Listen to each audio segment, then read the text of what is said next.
পিয়াল, তাওহিদ হৃদয় ইস্যুতে সবশেষ কোনো তথ্য রয়েছে কিনা আপনার কাছে, এবং ক্রিকেটারদের ক্ষোভের কারণ জানতে পেরেছেন কিনা?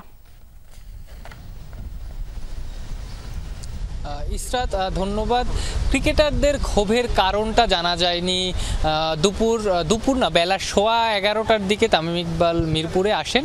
এরপর থেকেই বিভিন্ন ক্রিকেটাররা আসতে শুরু করেন। তারা 12টা থেকে একটা মিটিং করেন বিসিবি একাডেমিতে, প্রায় ঘন্টাখানেক তারা মিটিং করেন। সেখান থেকে বেরিয়ে তারা নামাজে চলে যান, এবং ওই ঘন্টাখানেক মিটিংয়ের পরেও ওই কারণটা আমরা জানতে পারিনি, যে কারণে তারা মিলিত হয়েছেন। যেটা আমরা শুরুতে জানতে পেরেছিলাম যে তাওহিদ হৃদয়ের ইস্যুটাই সবচেয়ে বড়, কিন্তু আমরা বিভিন্ন কানা ঘুষার মাধ্যমে কিংবা বিভিন্ন মানুষের কাছ থেকে, বিভিন্ন ক্রিকেটারের কাছ থেকে যেটা জানতে পেরেছি, শুধুমাত্র তাওহিদ হৃদয় ইস্যুটা না, তারা আরও নানা ইস্যুতে আজকে আন্দোলন করছেন। এই মুহূর্তে তারা মিরপুরের হোম ড্রেসিং রুমে আছেন, সেখানে তারা একটা মিটিং করছেন।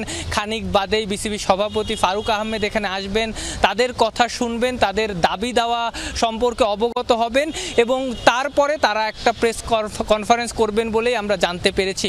এবং প্রিমিয়ার লিগের শেষ 2 রাউন্ডের আগে এই যে ঘটনাটা হলো, সেটা আসলে বাংলাদেশ ক্রিকেটের জন্য নতুন একটা মোড়ের দেখা বলেই সবার বিশ্বাস আসলে।